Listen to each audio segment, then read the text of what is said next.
गहराइयों के अंदर ले जाना चाहता हूं। स्वागत सबका हो चुका है।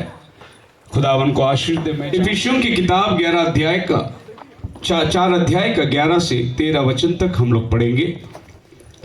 And he gave some apostles, some prophets, some evangelist, some pastor and teachers for the perfecting of the saints, for the work of the ministry, for the edifying of the body of Christ, till we all come in the unity of faith and of the knowledge of the Son of God, unto a perfect man, unto the measure of the stature of fullness of Christ। एक मसीह की सिद्ध drill दौड़ की तरफ जब तक तुम ना आ जाए। पढ़िए, अगर कोई हिंदी में पढ़ने वाला हो जिसको माइक दीजिए। उसने कुछ प्रेरित नियुक्त करके और कुछ भविष्यवक्ता नियुक्त करके और कुछ को सुसमाचार सुनाने वाले नियुक्त करके और कुछ को रखवाले और उपदेश नियुक्त करके दे दिया, जिससे पवित्र लोग सिद्ध हो जाए। और परमेश्वर ने कुछ सेवकों को चुनकर पवित्र लोगों को दिया है ताकि पवित्र लोग सिद्ध हो जाए, सेवा का काम किया जाए और प्रभु यीशु मसीह की देह उन्नति पाए। जब तक कि हम सब लोग विश्वास की एकता में ना चले आए, द यूनिटी ऑफ फेथ, विश्वास की एकता में हम सबको चले आना है। विश्वास की एकता क्या है? इफिसियों की किताब उसकी 4 अध्याय का 5 वचन अगर आप पढ़ोगे तो बाइबल कहता है, एक ही विश्वास, एक ही प्रभु, एक ही बपतिस्मा। बराबर है जी। पढ़िए। एक ही प्रभु है, एक ही प्रभु है, एक ही विश्वास, एक ही विश्वास है। कितना है विश्वास? एक ही विश्वास। लेकिन ऐसा नहीं है आज ब्रदर।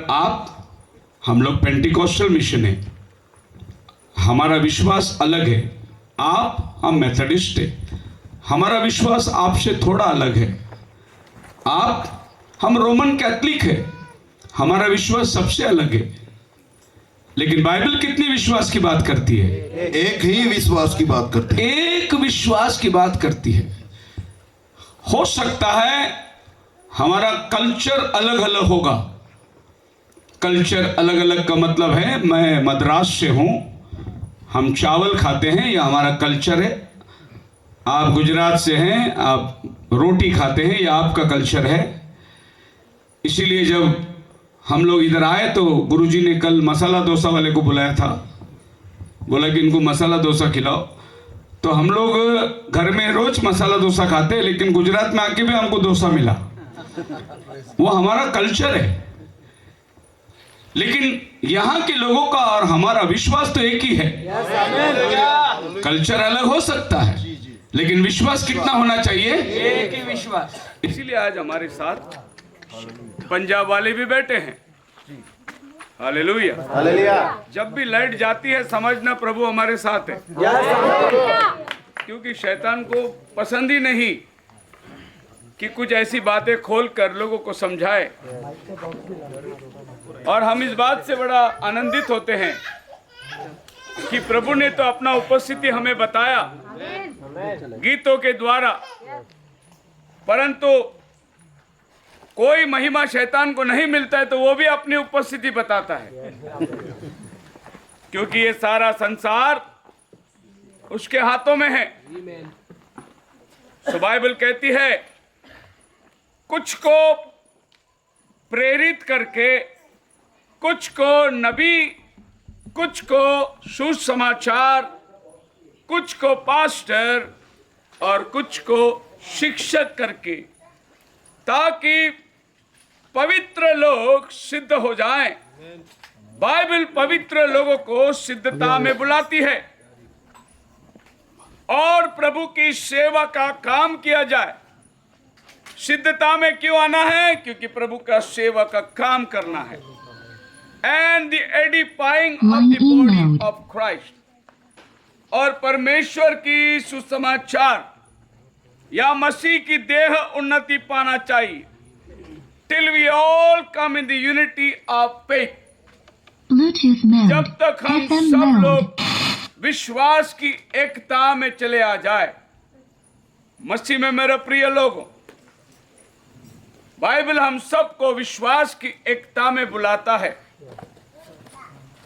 हम सबके पास बाइबल एक ही विश्वास को दिलाता है, और यह विश्वास खुदावन ने एक बार दिया था।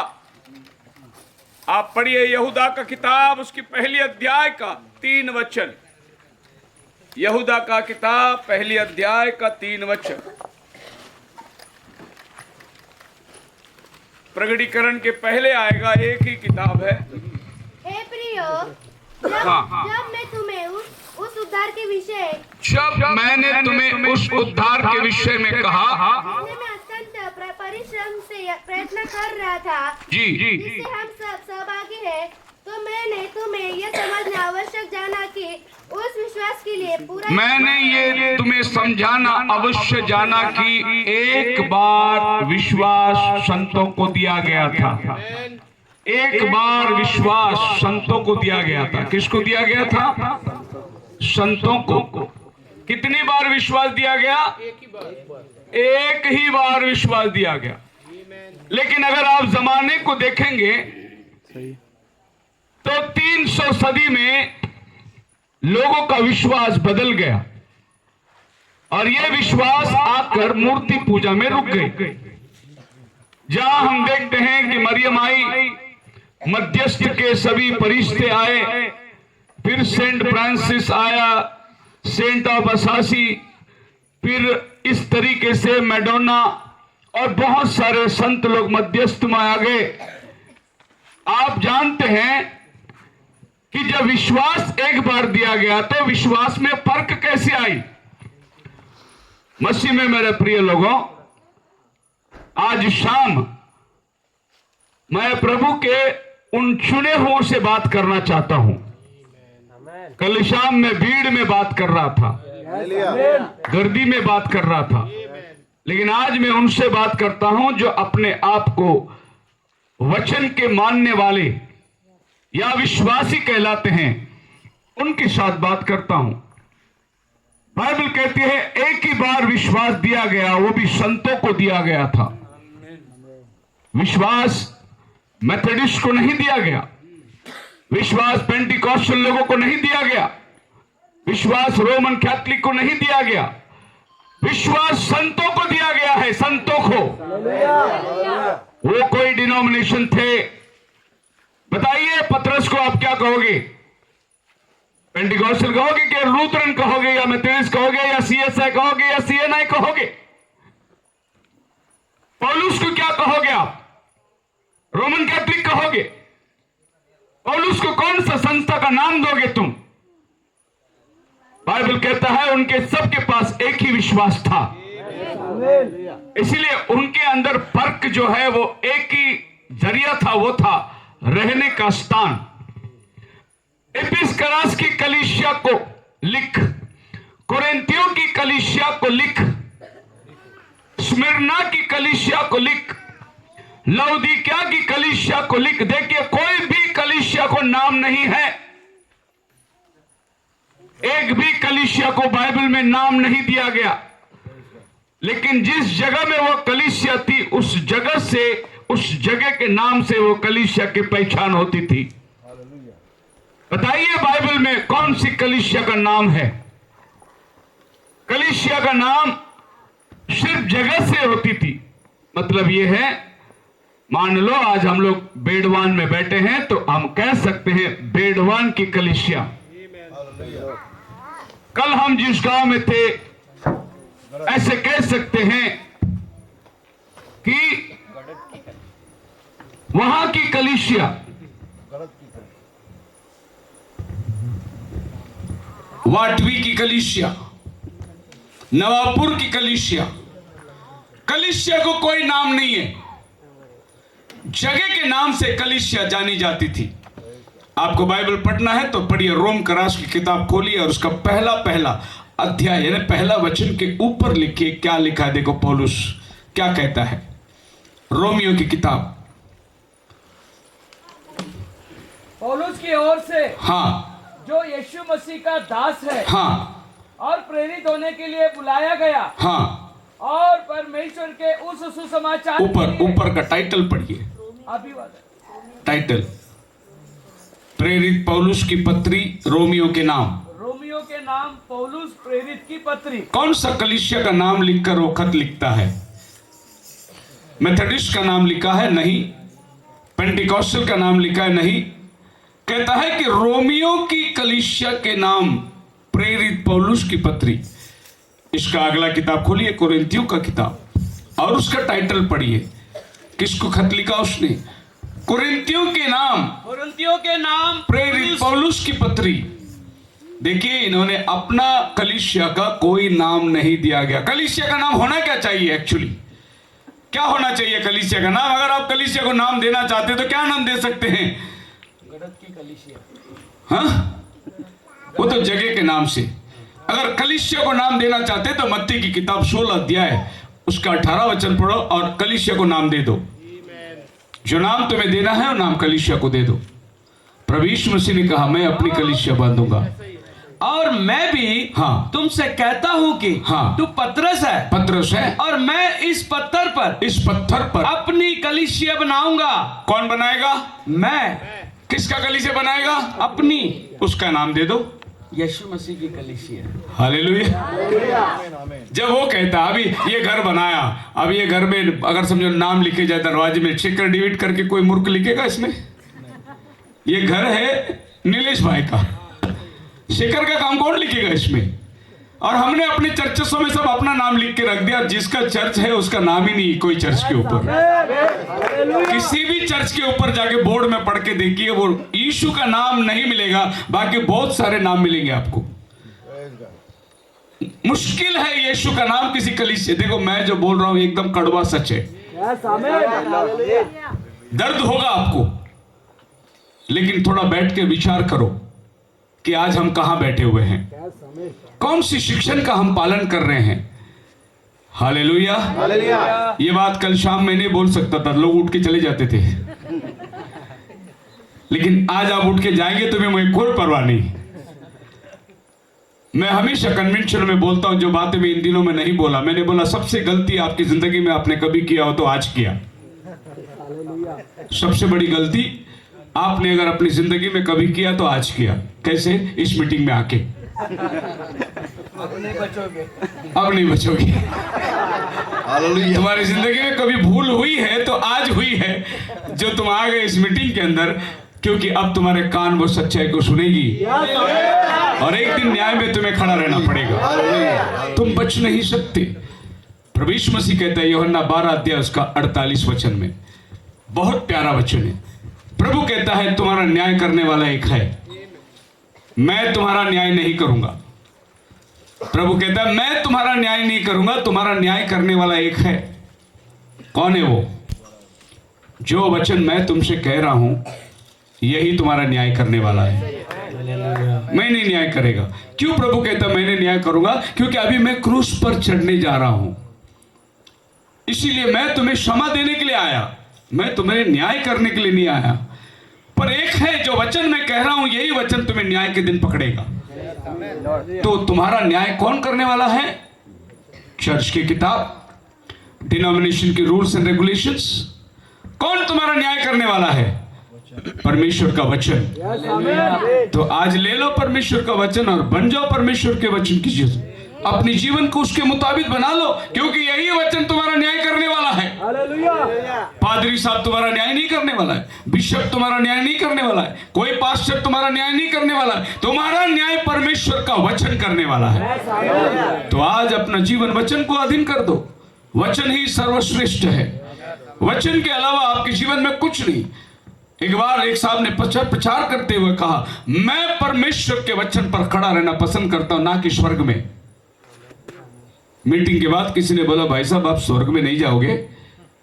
बोले हाँ, क्योंकि वचन में लिखा है आकाश पृथ्वी टल जाएगी, लेकिन वचन इसीलिए मैं वचन में खड़ा रहना पसंद करता हूँ, क्योंकि स्वर्ग भी एक दिन टलने वाला है। तो उधर खड़े रह के क्या फायदा है?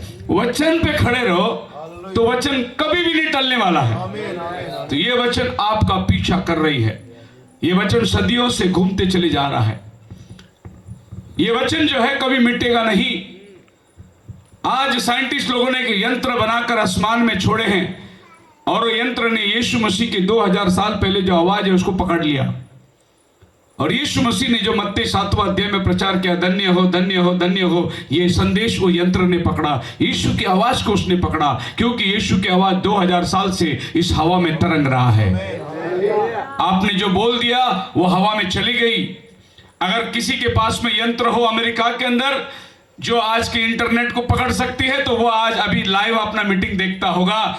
कोई वायर नहीं लगी हुई है, यह हवा मेरी आवाज को लेके चली जा रही है और यह हवा चलती रहेगी, ये कभी नहीं मिटेगी। एक दिन यशायाह ने कहा, कुंवारी गर्भवती होगी, पुत्र जनेगी, उसका नाम इम्मानुएल रखना। जब उसने कह दिया, आवाज निकल के चली गई और ये वचन सदियों से घूमता रहा घूमता रहा घूमता रहा। 720 साल के बाद एक दिन एक मरियम चर्च में गई थी और वहां प्रचार हुआ था कि परमेश्वर आप ही तुम्हें एक चिन्ह देने वाला है, एक कुंवारी गर्भवती होगी, वो पुत्र जनेगी, उसका नाम इम्मानुएल रखा जाएगा।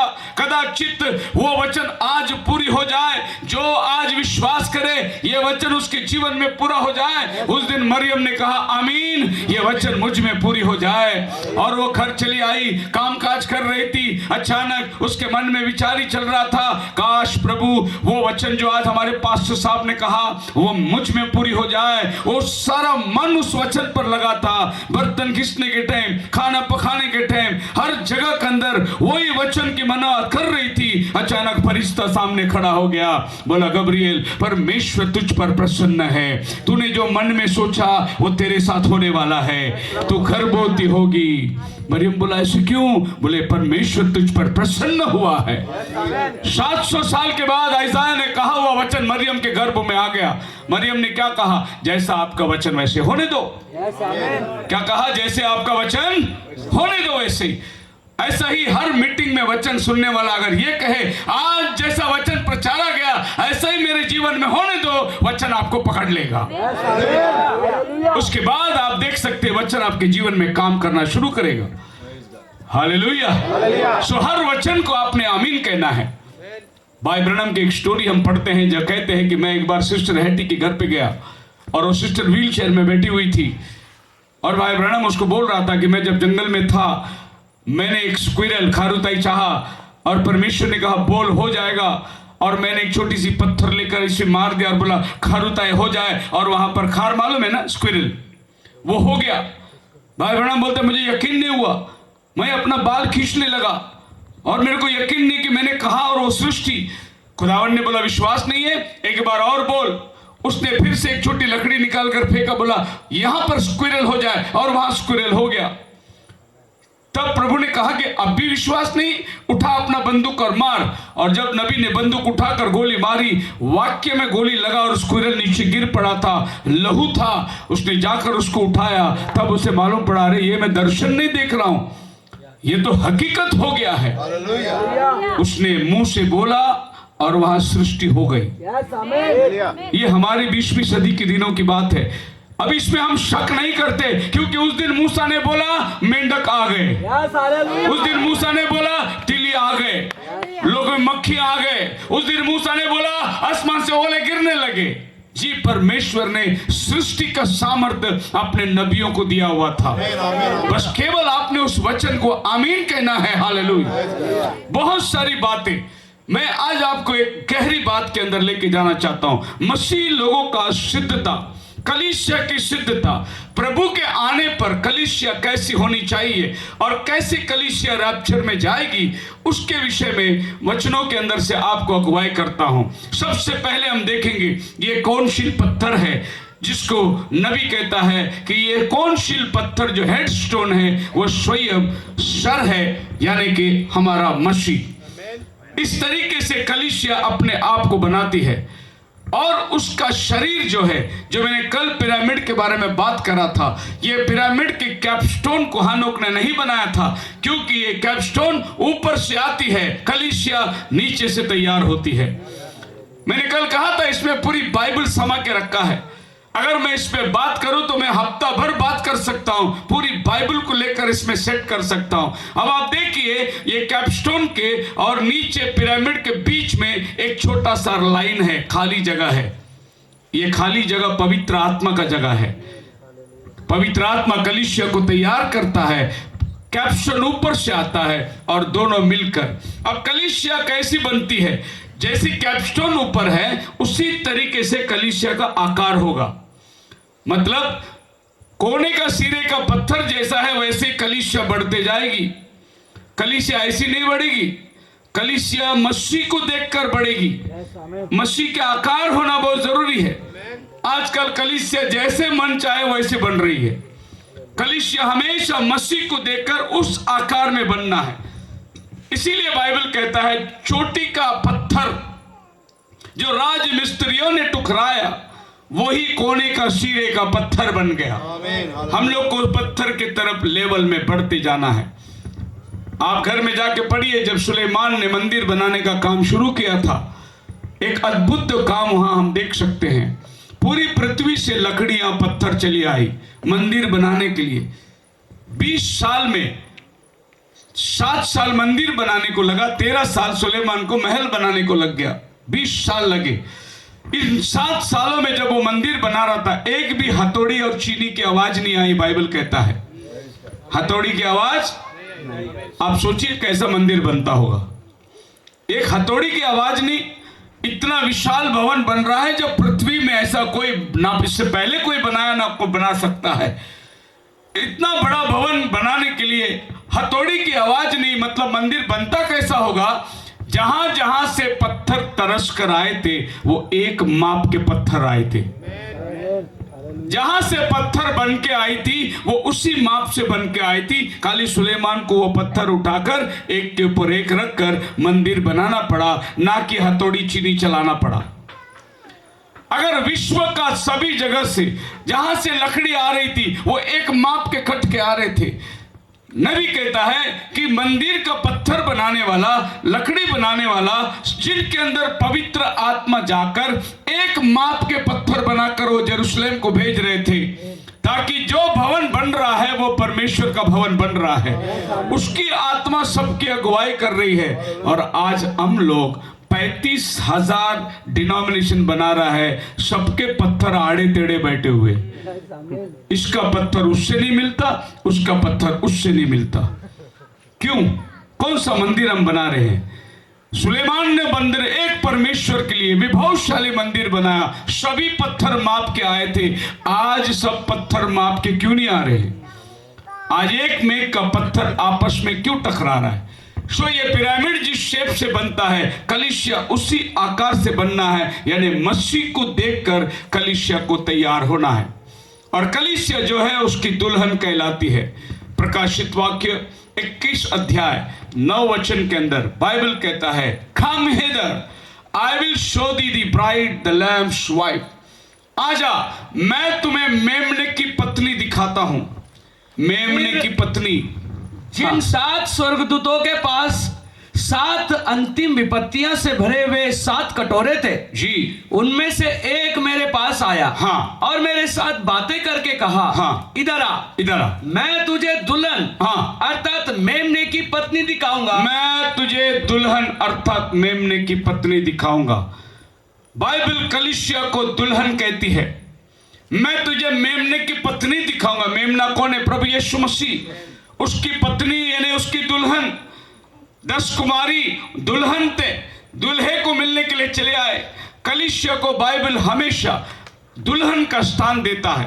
और बाइबल कहता है कि मैं तुम्हें दुल्हन की पत्नी बताना चाहता हूं। यही पत्नी को 2 कोरिन्थियन 11 अध्याय का 2 वचन पढ़ के देखिए क्या कहता है बाइबल। 2 Corinthian chapter 11 verse 2।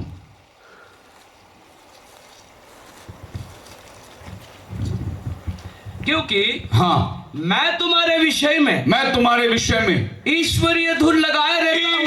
ईश्वरीय धुन में तुम्हारे में आध्यात्मिक बातों का चर्चा, तुम्हारे विषय में मैं जो सोच रहा हूं वो आसमानी बातों को सोच रहा हूं। क्या आसमानी बात को सोच रहा है? इसलिए कि मैंने एक ही पुरुष से तुम्हारी बात लगाई है, एक पुरुष के साथ तुम्हारी मंगनी कराई है कि तुम्हें पवित्र कुंवारी के समान। बात लगाने का मतलब है मैंने तुम्हारा सगाई करी है एक पुरुष के साथ। हालेलुया। मतलब अभी तक शादी हुई नहीं है, सिर्फ सगाई हुई है।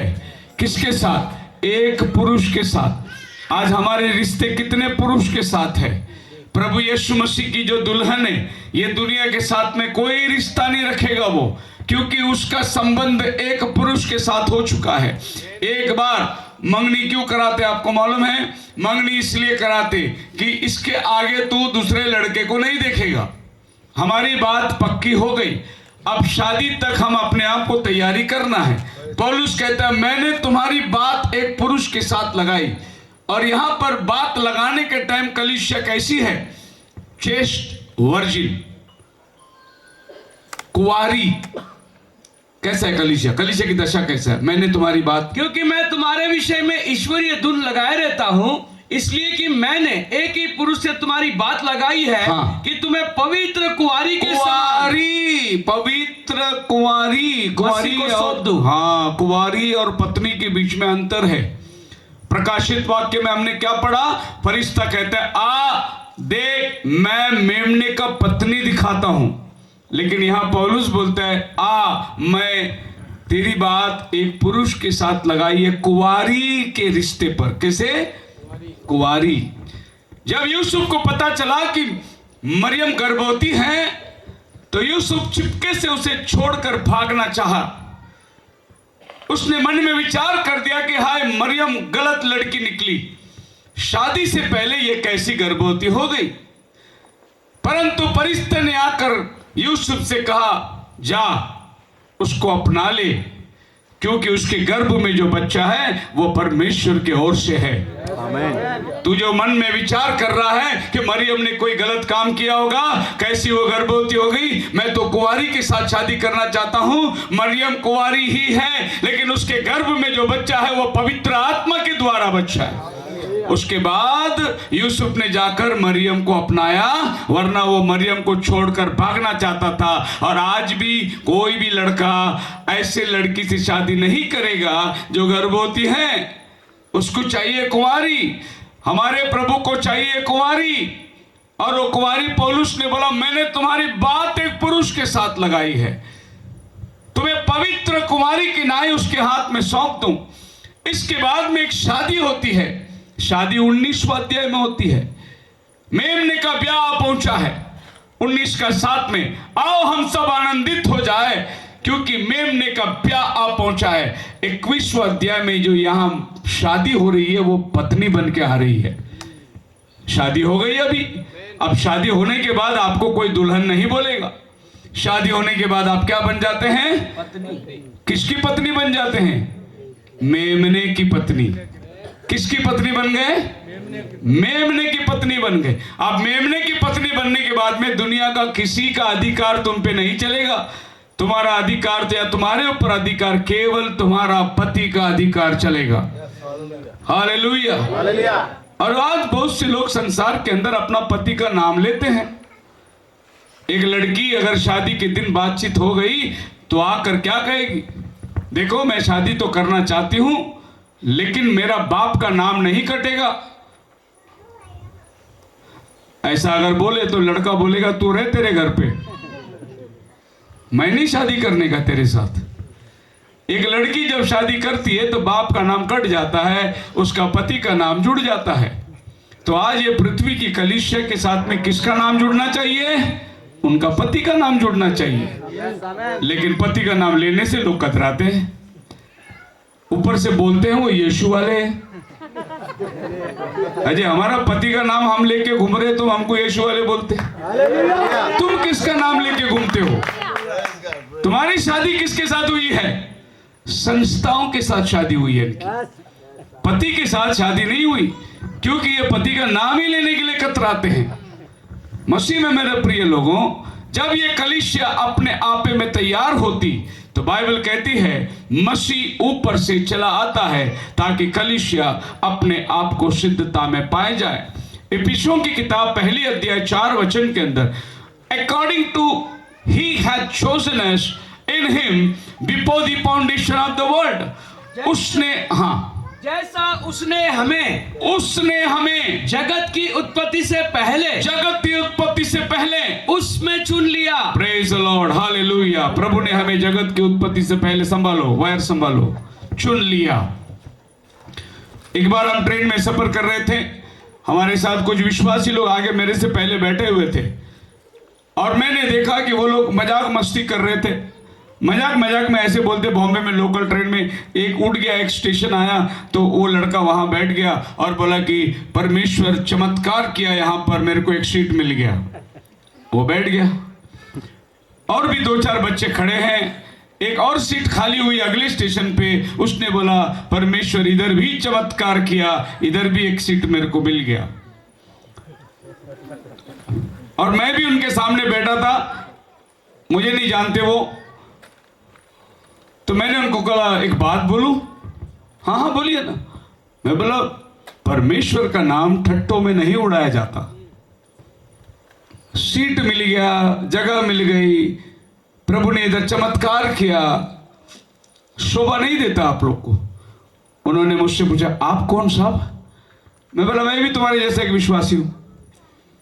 अच्छा, आपको कितने साल हुए प्रभु में आके? उसने मुझे पूछा। मैंने बोला बहुत साल हो गया। बोले हमें मालूम है कितना साल हो गया प्रभु को चुन के। मैंने बोला बोलिए। बोले 10 साल हो गया हम प्रभु को चुने। हम अन्य जाति परिवार में थे, सब कुछ छोड़कर हम प्रभु में आ गए और हमने प्रभु को चुन लिया। मैं बोला फिर आप गलत बोल रहे। बाइबल कहता है तुमने मुझे नहीं चुना, मैंने तुम्हें चुना। आप जो बोल रहे ना हमने प्रभु को चुना, सरासर गलत, क्योंकि हम प्रभु को चुन ही नहीं सकते, प्रभु ने हमें चुना। बाद में वो बोले सॉरी, बैठ गए। मालूम नहीं वचन का सिर किधर है, पूंछ किधर है। थोड़ी सी बातें आ गई, ये भी सीढ़ी बाइबल लेके खड़े हो गए। मसीह में मेरे प्रिय लोगों, वचन का खोल और गहराई जानना बहुत जरूरी है। सो बाइबल हमें पौलुस के द्वारा एक गहरी बात सिखाता है।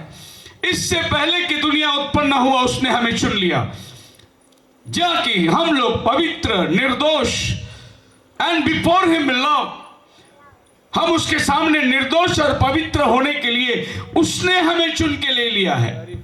हम पवित्र नहीं बन सके, हम लोग पवित्रता को नहीं अपना सकते हैं। एक दिन एक कौवे ने सोचा कि मैं भी कबूतर बनूं, तो उसने सोचा कि फर्क क्या है, वो मैं तो बिल्कुल काला हूं और वो तो थोड़ा सा सफेदी मिला हुआ है, ग्रे कलर का है, तो ये तो बड़ा आसानी से कर सकते। उसने गया, कहीं राख पड़ी थी, राख में डुबकी मारी, उसने राख बदन में डाला तो कबूतर का कलर तो आ गया। अब वो सीधा उड़ के आया। बोला सब लोग बोलते, मराठी में कहावत है, आप लोग को भी समझेगा, शाना कावला घान खातो। कौवा शाना है लेकिन क्या खाता है? तो वो आकर बोले कि आज मैं सिद्ध करके बताऊंगा कि कौवा गंदा नहीं खाता, कौवा भी दाने चुनते। और वो कबूतर लोग के बीच में सीधा आके उतरा और उनके साथ में दाना चुगने लगा। 2-3 कदम कौवा चला नहीं, सारे कबूतर उड़ के चले गए। कौवा परेशान, अरे कलर तो बिल्कुल क्रिश्चियन के माफिक मारा हूं मैं, फिर ये लोग मेरे को पहचाने कैसे? बहुत आसान था। जब कबूतर ने देखा इसका रूप अलग दिख रहा है, लग रहा तो क्रिश्चियन बिलीवर लग रहा है, लेकिन इसका चाल फर्क है। पता है कौवा कैसा चलता है? और कबूतर को देखो, राजा के माफी चलता हो। कौवे ने 2 चाल चला, कबूतर बोला मेरा डुप्लीकेट है ये। आपके चाल से मालूम पड़ेगा आप बिलीवर है क्या। नहीं तो चली आई कन्वेंशन में इतनी बड़ी हील चप्पल और कपड़े पहनकर, लाली लगाकर, बाल कटे हुए, अर्ध नग्न कपड़े मटकाते हुए प्रार्थना में चली आई। पवित्र आत्मा आपको ऐसा लेके आएगा ही नहीं चर्च में। पवित्र आत्मा जो आपको लेके आएगा, आपको संवार के लेकर आएगा। क्योंकि पवित्र आत्मा का संवारना बाइबल में लिखा हुआ है। हमारे उल्लासनगर में एक दुकान पे मैं गया था, एक अच्छा श्लोक पढ़ा, उसमें लिखा हुआ था, ऐसे कपड़े पहनो कि देखने वालों को शर्म ना आए। पहनने वाले को तो है ही नहीं, देखने वाले को शर्म ना आए। ऐसा कपड़ा पहनो कि देखने वाले को समझे, ढक के लो अपने आप को। खुदावन कलीसिया को एक अलग रूप देता है, और मैं आपको देखना चाहता हूं प्रभु यीशु मसीह का दुल्हन का रूप क्या है। आप कितने बड़े चर्च से संबंधित थे, वो दुल्हन को नहीं माना। आप कितने वचन से सजे हुए हैं, प्रभु यह देखता है। सबसे पहला दुल्हन बाइबल के अंदर आदम के पसूली से निकालकर उसके संति प्रभु ने मांस भर के उसके दिया। यह था बाइबल का पहला दुल्हन। हालेलुया। इसके पहले कोई दुल्हन बना ही नहीं था। पहला दुल्हन यही है, जिसका नाम था हव्वा। आदम ने उसका नाम हव्वा रखा। उसका नाम हव्वा 3 अध्याय में पड़ी। उसका नाम परमेश्वर ने हव्वा नहीं रखा, लेकिन जब परमेश्वर ने दोनों की सृष्टि करी तो परमेश्वर ने दोनों का नाम आदम रखा। क्या रखा? पढ़िए उत्पत्ति का 5 अध्याय का 1, 2, 3 वचन। जब परमेश्वर ने उनको बनाया, जिस दिन उनको बनाया उस दिन उनका नाम क्या रखा? आदम की वंशावली यह है जी। जब परमेश्वर ने मनुष्य की सृष्टि की जी। तब अपने ही स्वरूप में उसको बनाया। अब उसने नर और नारी करके बनाया और उन्हें आशीष दी और उनकी सृष्टि के दिन उनका नाम आदम रखा। हवा किधर रखा? नर और नारी बनाने के बाद भी नाम तो उनको एक ही दिया उसने, आदम। लेकिन जब नारी नर में से निकाली गई तब आदम ने उसका नाम हव्वा रखा। उत्पत्ति 3 अध्याय का 20 वचन में शायद होगा। आदम ने अपनी पत्नी का नाम हव्वा रखा। आदम ने रखा, प्रभु ने नहीं रखा। प्रभु ने एक ही नाम रखा। अगर कोई मेरे मिसेस को बुलाना चाहता है तो आप उसको मिसेस शेखर भी बोल सकते हैं, वैसा उसका नाम तंगम है। लेकिन आप मिसेस शेखर बोलेगा तो भी वो आएगी, क्योंकि उसका हस्बैंड शेखर है। एक नाम से पति और पत्नी दोनों जाने जाते हैं। हव्वा और आदम एक नाम से जाने गए, आदम। लेकिन आदम ने उसका नाम हव्वा क्यों रखा? उधर ही लिखा है उसका कारण, क्योंकि जितने मनुष्य जीवित है उन सब की आदि माता वही है। इसीलिए उसका नाम हव्वा रखा। मैंने सुना था ऐसा बहुत साल पहले कि आपके गामित भाषा में औरत को क्या बोलते? क्या बोलते? इंग्लिश में वुमन बोलते। मैंने सुना था बहुत साल पहले, बोले कि हमारी भाषा में औरत को हवा ही बोलते। सच है ये बात? नहीं मालूम आप लोग को? बराबर है भाई। हाँ, ये आपका भाषा। मैंने पूछा ऐसे क्यों? अभी देखो, इसको हम लोग क्या बोलते हैं हिंदी में? किताब है नहीं? तमिल में पुस्तकम। आप लोग क्या बोलते हैं उसको आपकी ग्रामीण भाषा में? बुक, चोपड़ी। बाप रे, आप तो मेरे को मारवाड़ी बनाते। ओके। फिर बाद में मैंने तलाश करके देखा तो बोले कि हम लोग सौराष्ट्र में रहते हैं ना, 100 भाषा मिलके हमारा भाषा बन गया। इसके लिए हम लोग सौराष्ट्र में रहते हैं। 100 राष्ट्र मिलके एक भाषा बन गई। अब बाइबल में देखिए हव्वा का मतलब क्या है। बाइबल बोलता है सबकी माता, इसीलिए उसका नाम हव्वा। लेकिन पूरी बाइबल छान मारो, आदम सबका बाप है करके बाइबल बोलता ही नहीं। हालेलुया। लेकिन हव्वा सबका माँ है, आदम सबका बाप नहीं। आदम सिर्फ परमेश्वर के बच्चों का बाप है। आमीन। इसका मतलब फिर दूसरा भी कोई बाप है? हाँ, यूहन्ना 8वां अध्याय 47 वचन में एक और बाप है। जॉन 8:47। तुम तुम्हारे बाप शैतान से हो। 8:47। जो परमेश्वर से होता है वो परमेश्वर की बातें सुनता है। 44 है। तुम अपने पिता शैतान तुम से हो अपने पिता शैतान से हो। देखो और अपने पिता की लालसाओं को पूरा करना चाहते जी, हो। तुम अपने बाप शैतान से हो। अब यीशु मसीह ने उनका बाप को बराबर पहचाना। तुम अपने बाप शैतान से हो, इसीलिए बाइबल कहता है आदम सबका बाप नहीं लेकिन हव्वा सबकी माता है। तो पहला दुल्हन जो बनी थी बाइबल में वो हव्वा थी, बिल्कुल आदम के हड्डी से निकाली गई। ये था पहला दुल्हन। पर ये पहला दुल्हन जो है, मान लो ऐसा कि आदम और हव्वा एक चर्च थे। वो लोग, आदम प्रभु यीशु मसीह था और हव्वा जो है वो उसकी कलीसिया थी।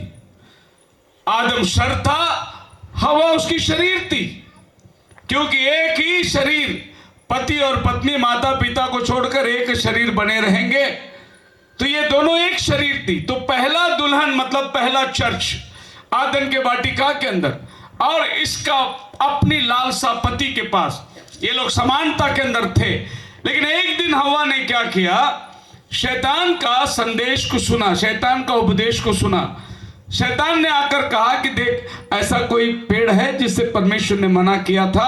बोला हाँ, वो बीच वाला पेड़ जिसमें परमेश्वर ने कहा खाना नहीं परंतु छूना भी नहीं। अब शैतान ने एक नया संदेश लेकर आया, तुम खाओगे नहीं मरोगे। ये शैतान का संदेश था, खुदावन का संदेश था खाओगे मरोगे। अब दो संदेश आ गए आदम के वाटिका में, और एक हव्वा है जिसको दोनों संदेश को अपनाना है, दोनों मैसेज उसके पास है। अब हव्वा ने किस तरफ में झुकेगा ये बात को जानना बहुत जरूरी है। हव्वा शैतान के बाजू में झुक गई और शैतान के बातों को मानकर उसने वो फल देखा, खाने में मनभाव, देखने में अद्भुत, बुद्धि देने के योग्य, और उसने उस फल में से खाया और हम देखते हैं गिरावट आई और उसको बगीचे छोड़कर बाहर निकलना पड़ा। अब आदम के सामने एक प्रश्न आ गया, एक वो खुदा के साथ रह सकता है या तो फिर वो हव्वा के साथ बाहर जा सकता है। दोनों चॉइस उसके पास परमेश्वर ने रख दिया। आदम ने सोचा प्रभु मैं तो तेरे पास आ सकता हूं, लेकिन इसको कौन बचाएगा?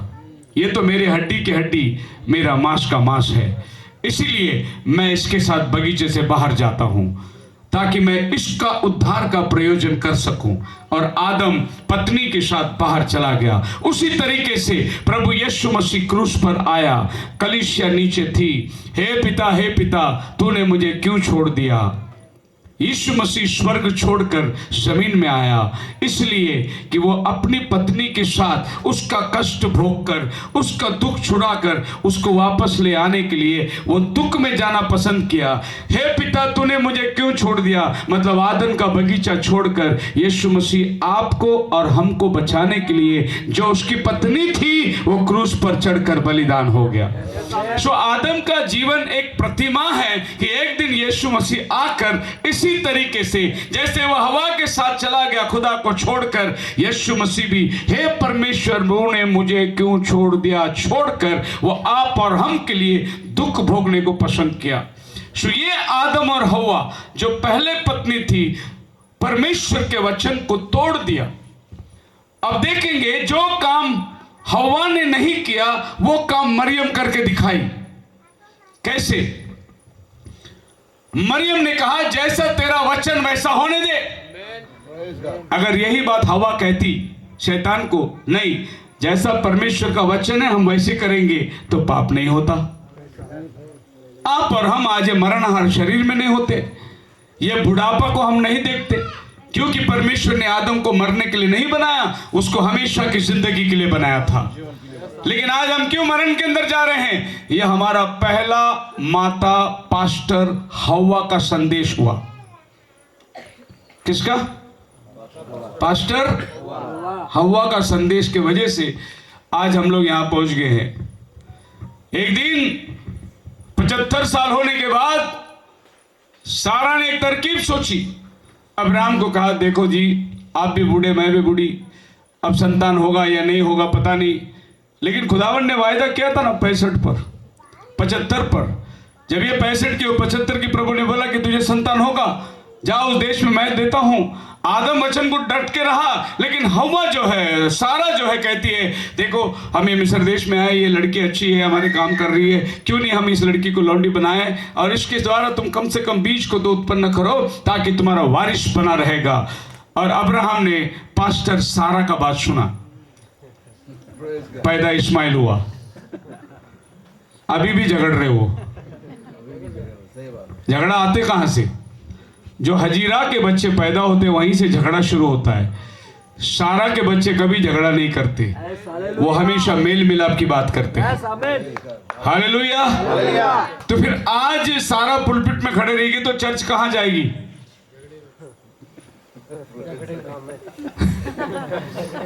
इसीलिए पौल कहता है पहला तीमुथियुस 2:12 में कि मैं स्त्री को उपदेश करने का अधिकार नहीं देता, क्योंकि पहला आदम नहीं, पहला सृष्टि, बाद में हवा, हवा बहकाने में आ गई, आदम बहकाने आ गया। इसके लिए प्रचार करने का अधिकार प्रभु ने पुरुष के हाथ में दिया है, स्त्री के हाथ में नहीं दिया।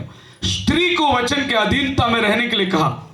मेरी एक बात हो रही थी एक बहुत जबरदस्त आदमी के साथ, बहुत फेमस आदमी है वो, राजस्थान का, वेदास को लेकर बाइबल के साथ में प्रचार करता है। किसी ने मेरी कॉन्फ्रेंस में मीटिंग लगा दी, बोली कि पास्टर जी ये कहता है ये, तो मेरी पहले बात हुई तो सरपंचशिप के ऊपर बात हो रही थी। बात करते करते उसने कहा अगर ऐसा है जो आप कहते हैं तो फिर परमेश्वर ने स्त्री और पुरुष क्यों बनाया? स्त्री और पुरुष क्यों बनाया? क्योंकि वो बच्चे जन्म दे। मैंने कहा ब्रदर अगर स्त्रीलिंग और पुरुष इन लिंग से बच्चा पैदा होने वाला होना चाहिए तो फिर मरियम बिना शरीर के संबंध में कैसे बच्चा पैदा करी? मरियम बिना शादी के संबंध में बच्चा कैसा पैदा करी? सिर्फ वचन उसके गर्भ में आया और बच्चा तैयार हुआ। हालेलुया।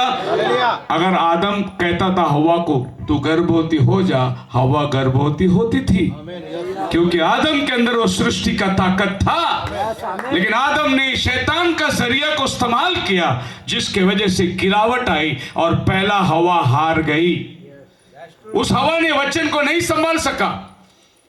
जब भी मैं हवा बोलता हूं तो ये समझना कि आज कलीसिया वचन को नहीं संभाल सकी, वचन में गिर गई। वो आज की भी दशा वही है, वचन में कलीसिया गिर गई। दूसरा दुल्हन प्रभु यीशु मसीह बाइबल में कहता है इज़राइल मेरा पत्नी है। पहला हुआ, दूसरा दुल्हन बाइबल के अंदर इज़राइल राष्ट्र। और प्रभु ने नबियों से बहुत सारी बातें करी है।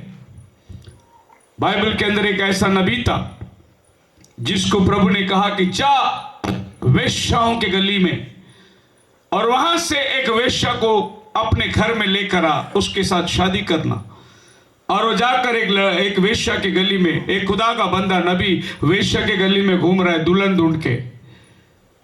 और प्रभु ने बोला ये लड़की, और उसने एक वेश्या को अपने घर में लाया, उसको बच्चे हुए, 2 बच्चे हो गए। प्रभु ने दोनों बच्चों का नाम भी बताया। उसके बाद प्रभु ने उसको बोला अभी वो वेश्या को वापस छोड़ दे।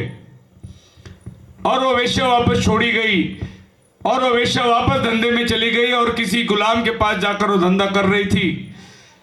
कुछ दिनों के बाद प्रभु ने फिर से नबी से कहा, नबी को बोला जा और वो वेश्या जो तेरे घर से तूने छोड़ा उसको वापस लेकर आ, पत्नी बना के रख।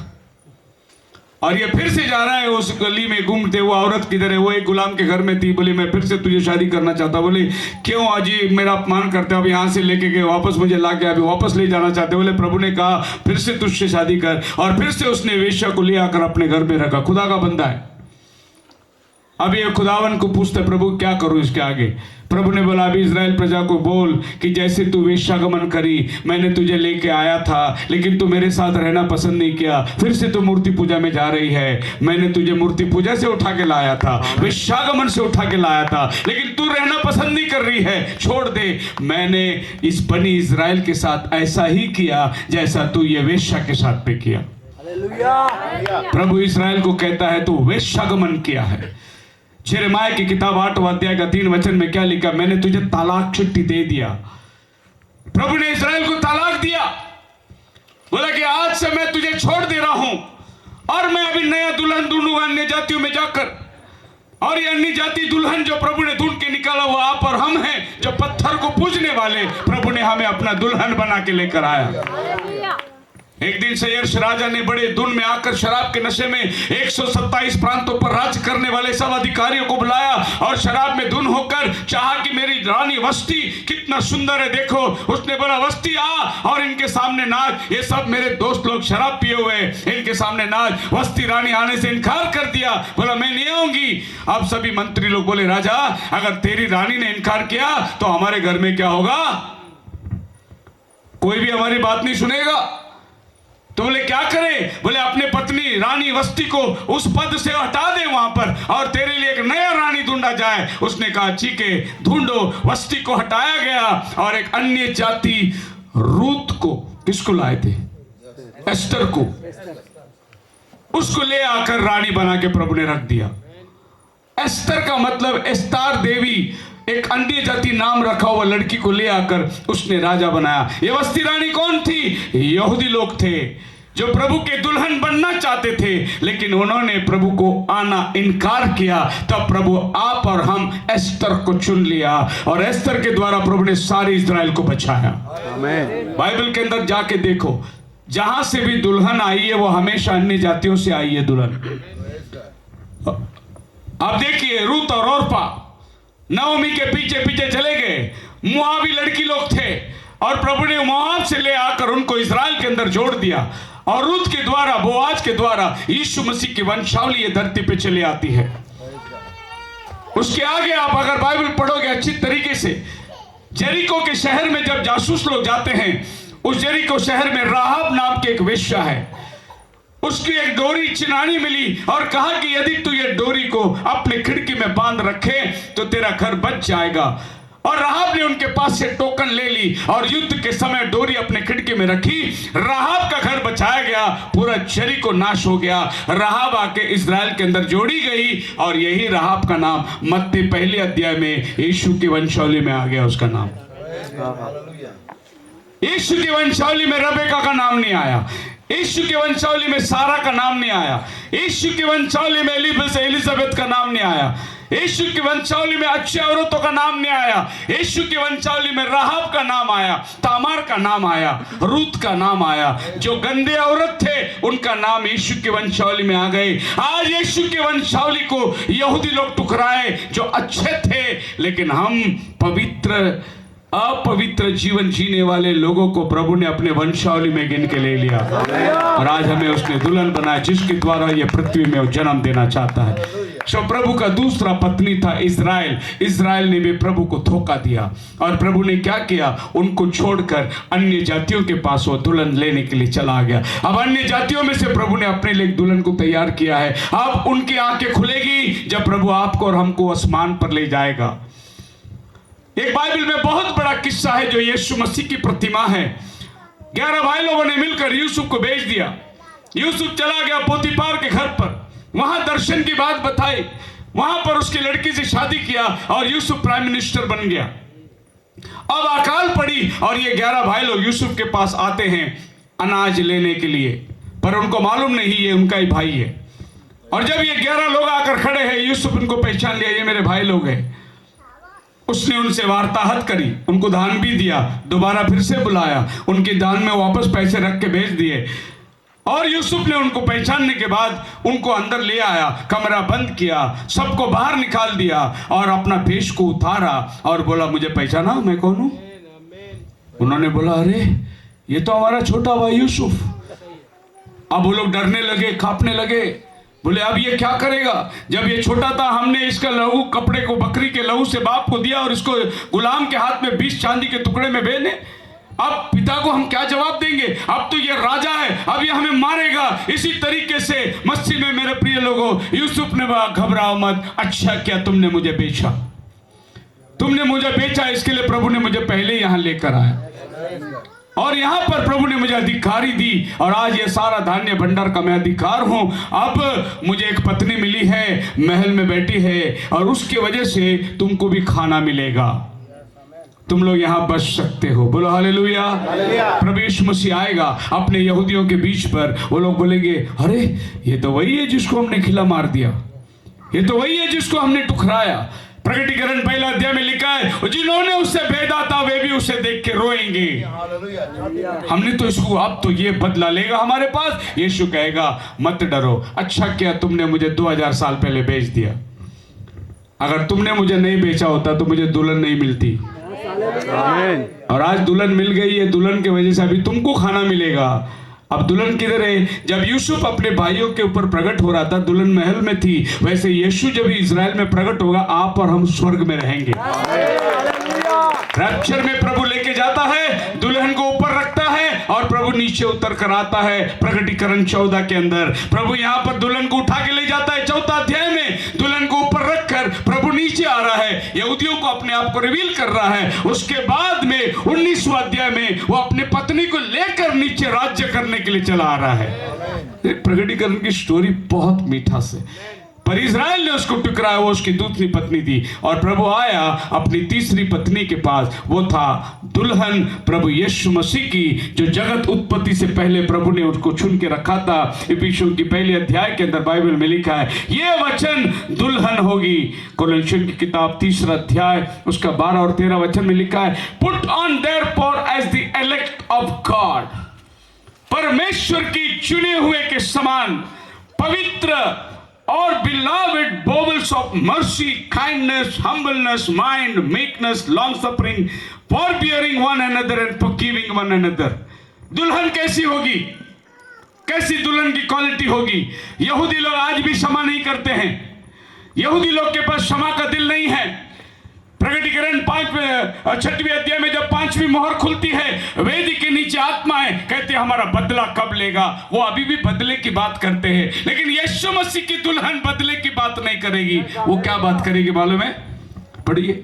इसलिए हाँ, परमेश्वर के चुने हुओं के समान, परमेश्वर के चुने हुओं के समान, जो पवित्र और प्रिय है, पवित्र प्रिय है, बड़ी करुणा, करुणा और भलाई, भलाई और दीनता, दीनता, नम्रता, नम्रता और सहनशीलता सहनशीलता धारण करो। हाँ, और यदि किसी को किसी पर दोष देने का कोई कारण हो, हाँ, तो एक दूसरे की सह लो, ये है और एक दूसरे के अपराध क्षमा करो। ये है अन्य जाति दुल्हन। जैसा प्रभु ने तुम्हारे अपराध क्षमा किए, वैसे ही तुम भी। Hallelujah, hallelujah. ये काम यहूदी लोग नहीं कर सकते।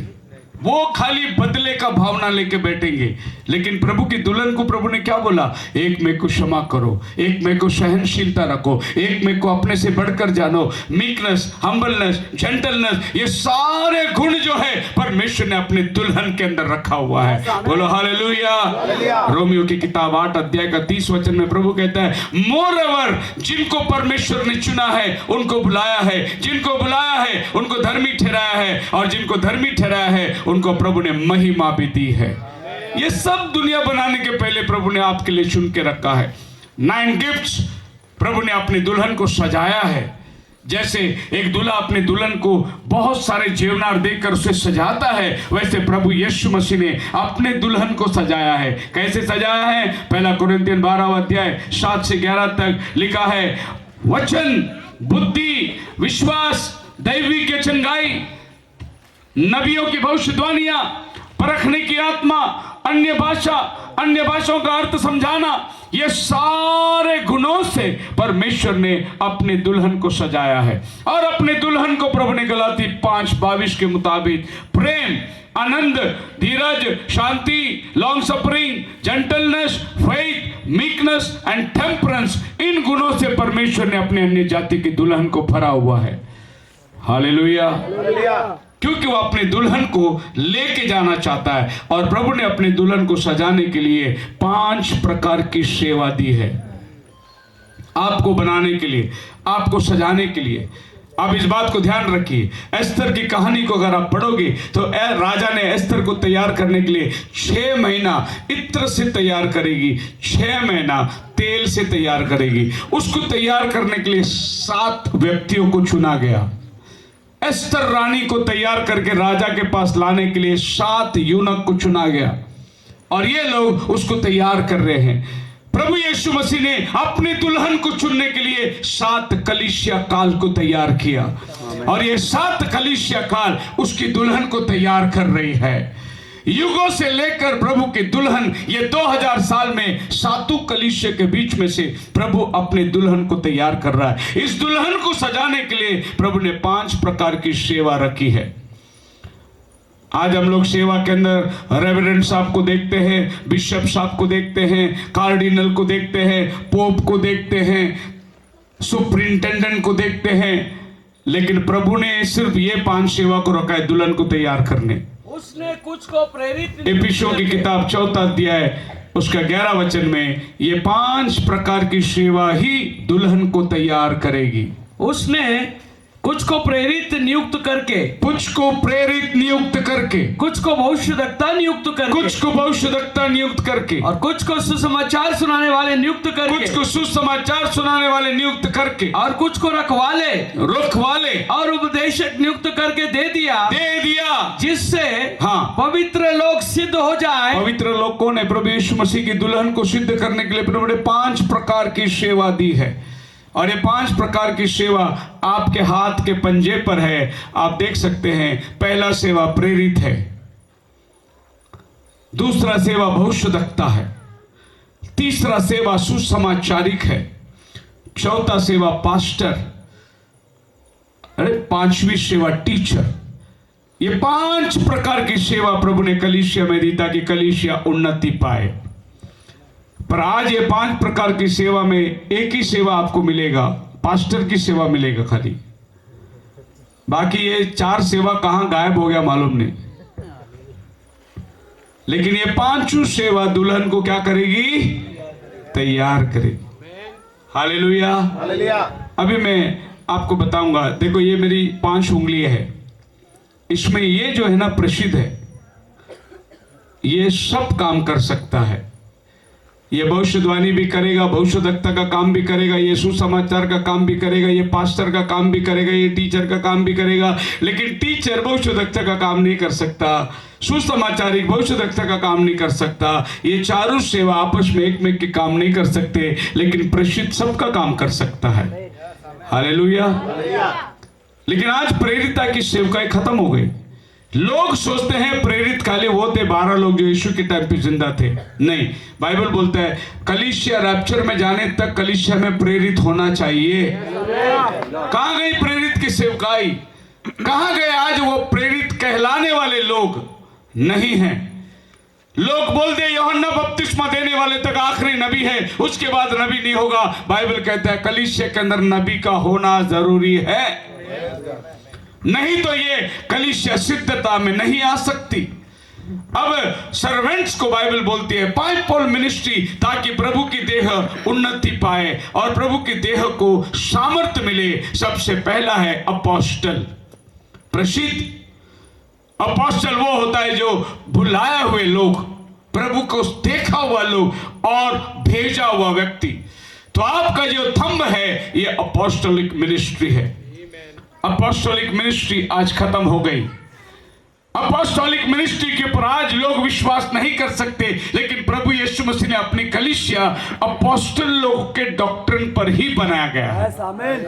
पढ़िए एफिसियों की किताब 2 अध्याय का 20 वचन। कलीसिया किस पर बांधी गई? और हाँ, प्रेरितों और भविष्यद्वक्ताओं की नींव पर नींव मतलब फाउंडेशन पर, जिसका कोने का पत्थर मसीह है, सोई है। हालेलुया। बनाए गए हो। तुम किस पर बनाए गए हो? अपोस्टल लोगों के शिक्षण पर बनाए गए हो। पर तुम्हारे पास तो अपोस्टल है ही नहीं, तुम तो अपोस्टल की मिनिस्ट्री मानते ही नहीं, फिर तुम कौन से शिक्षण के ऊपर अपने कलीसिया को बनाए? पौल कहता है, पढ़िए कोरिन्थियों की किताब 3 अध्याय का 10 और 11 वचन। पहला कोरिन्थियों 3 अध्याय। परमेश्वर के उस अनुग्रह के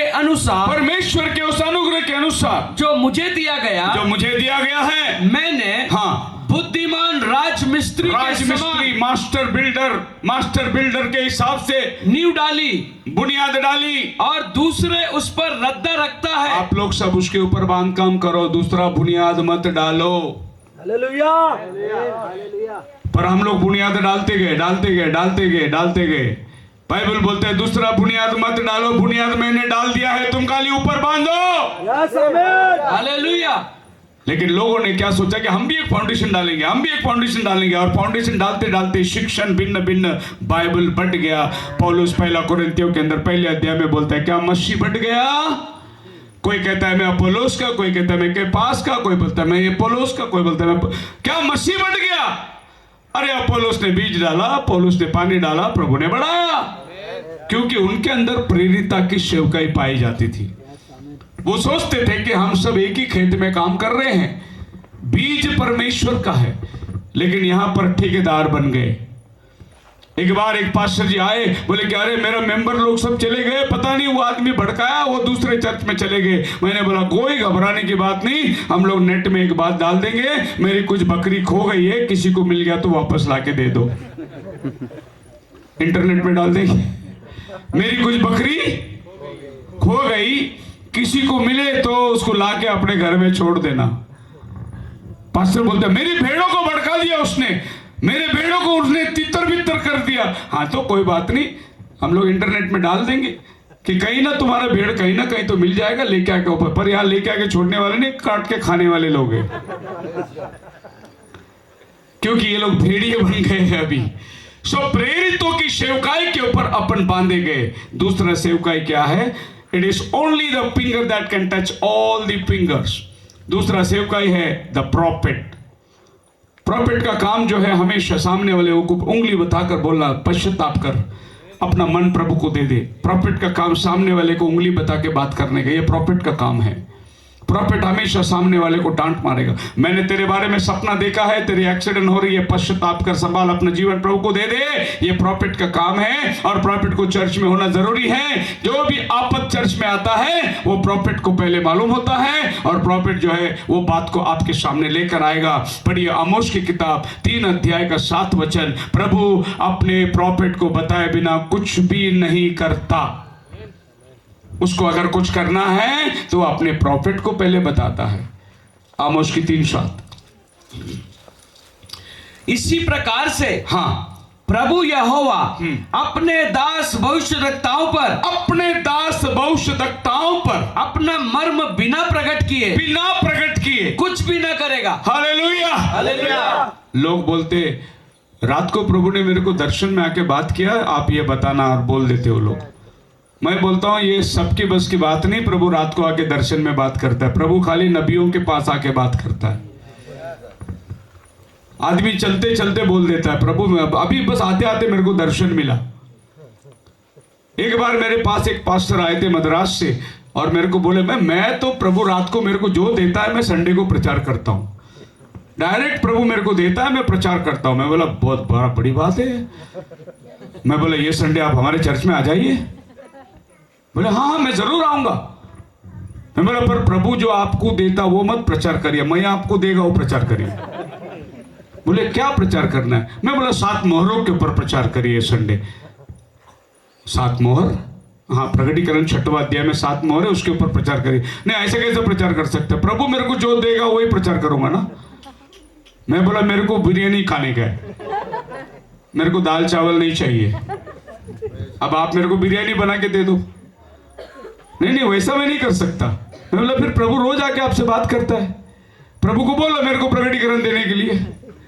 ऐसा थोड़ी प्रभु देता है। हाँ, क्योंकि वचन में लिखा है वो अपने भविष्यद्वक्ताओं को देता है, सबको नहीं देता हो।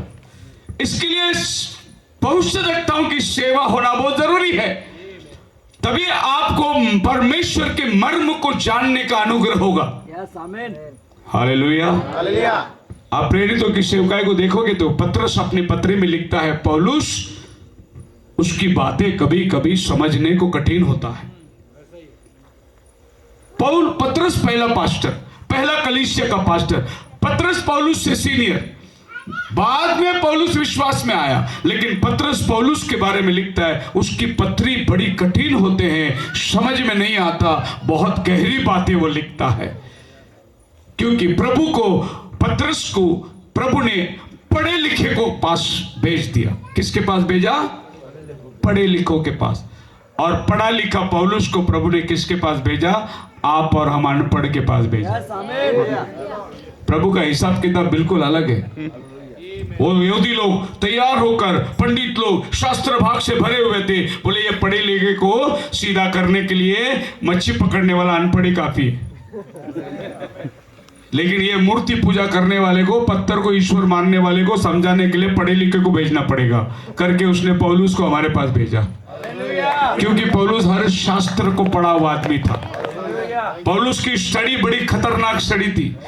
प्रेरितों के काम 17 अध्याय में आप जाके घर में पढ़ लीजिए। वो एथेनों के बीच में जाता है और उनके मंदिर में घुस गया हो, और मंदिर में घुस के सब देवी देवता को देखने लगा हो। एक ऐसी वेदी पाई जिसमें लिखा था अनजाने ईश्वर के लिए।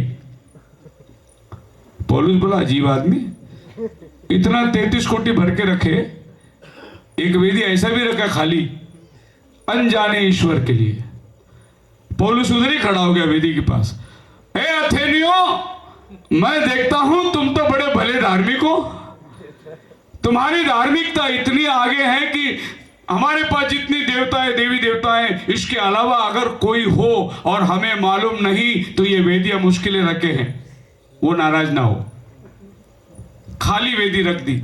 अब मैं तुम्हें बताता हूं वो अनजाना ईश्वर कौन है जिसको तुम जानते नहीं मगर उसको पूछते हो। वही चांद और सितारे को बनाने वाला, ये सृष्टिकर्ता प्रभु यीशु मसीह है। सही जगह में तुमने वेदी रखा अनजाने ईश्वर के लिए। मैं बताता हूं ये वेदी मेरा प्रभु यीशु मसीह के लिए रखा गया है।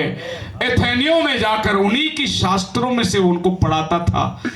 पौलुस के पास कोई बात नहीं कर सकता था, किसी भी पंथ का आदमी पौलुस के पास, क्योंकि वो पीएचडी करके आया हुआ आदमी था। सिकंदरिया में पढ़ा हुआ आदमी, अलेक्जेंडर के हाथ में, गमालियल के पैरों में बैठकर उस दिन का पीएचडी किया हुआ आदमी को लेकर प्रभु ने अनपढ़ों के पास भेज दिया। और आज आप और हम जो अनपढ़ कितने समझदार हो गए कि समझदार लोग भी आज हमारे सामने अनपढ़ हो गए। अभी तक यहूदियों को मालूम ही नहीं पड़ रहा यीशु आके गया, लेकिन आपको और हमको मालूम पड़ा, वो काम भी करके गया, अभी लेने को भी आ रहा है वो हमें। Praise the Lord. इसके लिए भविष्यवक्ता की सेवा आपके पास होना बहुत जरूरी है। आगे हम जाएंगे, तीसरी सेवा है सुसमाचार की, इवेंजलिस्ट। और ये ऊंचा वाला उंगली है, लंबा वाला उंगली जो है ना, ये इवेंजलिस्ट है। या इसका काम है घूमते रहने का, इस गांव में जाएगा, उस गांव में जाएगा, उस गांव में जाएगा, सुसमाचार का काम करेगा और बाद में पास्टर को लाकर वो वहां खड़ा करेगा। यह है सुसमाचारी का काम। जैसा फिलिप समरिया में गया, प्रेषितों के 8 अध्याय के अंदर उनको बपतिस्मा दिया और फिर यूहन्ना याकूब को बुलाकर उनके पास खड़ा कर दिया कि वो उन पर हाथ रखे और उन्हें पवित्र आत्मा मिल जाए। सुसमाचार देने के लिए फिलिप गया। फिलिप कौन था? चेला नहीं था, वो इवेंजलिस्ट था। अब चेलों की सेवकाई को भी हम लोग, बहुत से लोग नहीं जानते। आपने लूक की किताब पढ़ी, मरकुस की किताब पढ़ी, ये दोनों भी चेले नहीं थे। आप मत्ती की 10 अध्याय में 12 चेलों का नाम पढ़ के देखना, उसमें आपको मरकुस का नाम भी नहीं मिलेगा, लूक का भी नाम नहीं मिलेगा। ये दोनों पौलुस के चेले थे।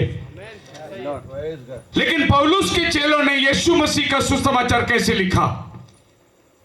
लूक एक डॉक्टर था, उसने सुसमाचार को अपनाने के पहले अच्छी तरीके से निरीक्षण करके देखा और उसने ये बात को लेकर आया। इसके लिए सुसमाचार का काम का घूमते रहेगा, ये लोगों के पास जाकर उनको सीधा करेगा, बाद में कलीसिया के प्राचीनों को बुलाकर उनके सामने खड़ा रहेगा। मतलब इवेंजलिस्ट जो है एक पास्टर के अधीनता में काम करेगा।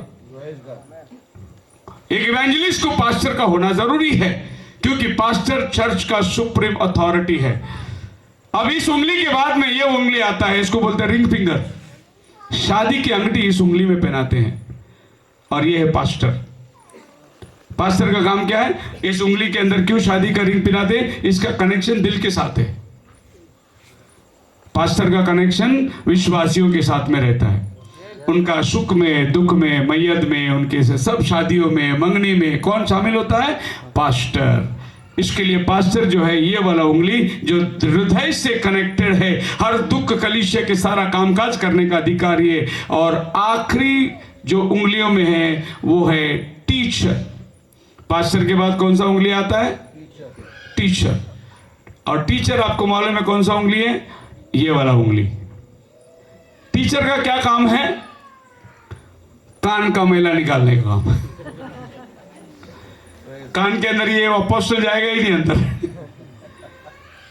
इवेंजलिस्ट नहीं जाएगा, लेकिन टीचर अंदर तक जाके मैला निकाल के आएगा। तो ये टीचर का कलीसिया में होना है। जब भी आपको डॉक्ट्रिन में प्रॉब्लम होता है, टीचर आके सिखाएगा आपको। ये सभी मिनिस्ट्री को पवित्र आत्मा ने चुन के कलीसिया को दिया है, लेकिन आज कलीसिया ने कभी सोच के नहीं देखा कि ये 5 प्रकार की सेवा हमारे साथ है या नहीं। परंतु कलीसिया ने आज एप्लीकेशन डाला इंटरनेट में, हमें एक पास्टर चाहिए जो पीएचडी सीखा हो, उसको पैकेज देंगे, महीने का 50,000 सैलरी देंगे, उसको गाड़ी देंगे, उसको बंगला देंगे। और फिर बहुत सारे एप्लीकेशन आ गई, मैं फलाना बाइबल कॉलेज से वो अभी सीख के बाहर आया है, उस सारे एप्लीकेशन में देखकर उसके इंटरव्यू लेते हैं, फिर उसको पास्टर करके चर्च में स्थापित करके रख देते हैं, और वो बेचारा पगार का काम करता है। एप्लीकेशन डाला, नौकरी मिली, लेकिन बाइबल बोलते हैं पास्टर एक पिता का समान होता है, उसको परिवार के साथ में गहरा रिलेशन होता है। हालेलुया। हमारे यहाँ संस्थाओं में बासल मिशन में एक नया पास्टर आए थे, उसने कलीसिया में आकर सीधा बोल दिया, देखो भाई आप ये मत समझना कि प्रभु ने मुझे कॉलिंग दिया है और मैं पास्टर बड़े बचपन से प्रभु की सेवा में ढूंढ रहा था, ऐसा कुछ भी नहीं है। मैं जब कॉलेज से बाहर निकला, बहुत कंपनियों में अपने एप्लीकेशन डाला, किधर से भी नौकरी मिली नहीं, मारा नौकरी के लिए फिरा। बाद में किसी ने बोला बाइबल कॉलेज में एप्लीकेशन डाल, और मैंने एप्लीकेशन डाला, कोर्स कर दिया, इंटरव्यू वो पास हो गया, मैं यहाँ पास्टर बन के आ गया। मेरे को प्रभु ने नहीं बुलाया। आप समझ रहे? मेरे को नौकरी की तलाश थी, नौकरी नहीं मिला, सबसे आसान नौकरी था पास्टर। खाली संडे एक दिन वर्किंग डे, बाकी पूरा दिन हॉलीडे। और पास्टर साहब पहली कलीसिया में शादी में बैठे, पहला चर्च में शादी, नया पास्टर पहले बैठे, और पास्टर साहब को आकर एल्डर साहब ने पूछा थोड़ा सा ड्रिंक चलेगा क्या? पास्टर साहब बोला चलेगा, मगर कांच के गिलास में मत देना, स्टील के गिलास में देना। कौन सी गिलास में? स्टील के गिलास में डाल के दो, ताकि लोगों को मालूम नहीं पड़े मैं क्या पी रहा हूं। ये है पगार वाले पास्टर। ये बाइबल कॉलेज से चुन के आए हैं, और ऐसे लोगों को कलीसिया में रखने से पवित्र आत्मा ने जो 5 सेवा चुना है ना, ये कलीसिया में नहीं है। इसके वजह से कलीसिया भटक रही है, कलीसिया को सही मार्गदर्शन नहीं मिल रहा है, कलीसिया को सही शिक्षण नहीं मिल रहा है। कारण कलीसिया ने प्रभु को नहीं देखा कि क्या सेवकाई आपने दिया है। कलीसिया ने बाइबल कॉलेज को देखा, थियोलॉजिकल कॉलेज को देखा, और वहां से लाकर रख दिया, तो होगा क्या उनका प्रचारक? नबी एक उदाहरण देता है, एक दिन मुर्गियों के पिंजरे के अंदर मुर्गियां आपस में बातचीत करने लगी। उसमें से एक समझदार मुर्गी आगे आया और बोला कि देखो नया पीढ़ी हम लोग थोड़ा ऐसा जब्बा पहनेंगे, थोड़ा सा लंबा पटुका होगा, बेल्ट भी थोड़ा चौड़ा करेंगे, थोड़ा सा काला टोपी भी लगाएंगे, और एक लंबा वाला, पहले तुम दूसरा क्रूस पहनते थे लकड़ी का, अभी सोने का क्रूस पहनेंगे, और हम लोग ऐसे चल के आएंगे चर्च के अंदर, तुम लोग ऐसे रखना, यहाँ पर धुआं मारना या हवा मारना। इस तरीके से वो मुर्गी खड़े रह के सबको भाषण दे रहा था। सब मुर्गी लोग बोले वाह वाह, क्या नया पास्टर बता रहा है, नया पास्टर का तो रुतबा ही कुछ और है, अरे भाई कॉलेज से आया हुआ ना, बड़ी नई बातें बता रहा है। इतने में वहां से एक मुर्गी थके मांदे भागते भागते आई, सांस लेते लेते। सब लोग उसको देख के क्या हुआ, बोले अभी खबर आया है, हम लोग का 8 अंश बढ़ गया, कल हम सब कसाई खाने में जा रहे हैं। ये जो पास्टर साहब खड़े हुए थे पंख सब नीचे, कल किधर जा रहे हैं? संस्थाएं सब उधर ही जाने वाली है। कितना भी पॉलिश करके खड़े रहो पुलपिट में, कोई फायदा नहीं है, क्योंकि मुर्गी का भाग्य वही है। लेकिन प्रभु यीशु मसीह की दुल्हन कहाँ जा रही है? रैप्चर में जा रही है। वो अपने दूल्हे का इंतजार कर रही है, वो उठा लिए जाने का भागी होने की तैयारी कर रही है, क्योंकि वो 5 प्रकार की सेवा जो प्रभु ने उन्हें दिया है उसमें वो मगन है। बोलो हालेलुया।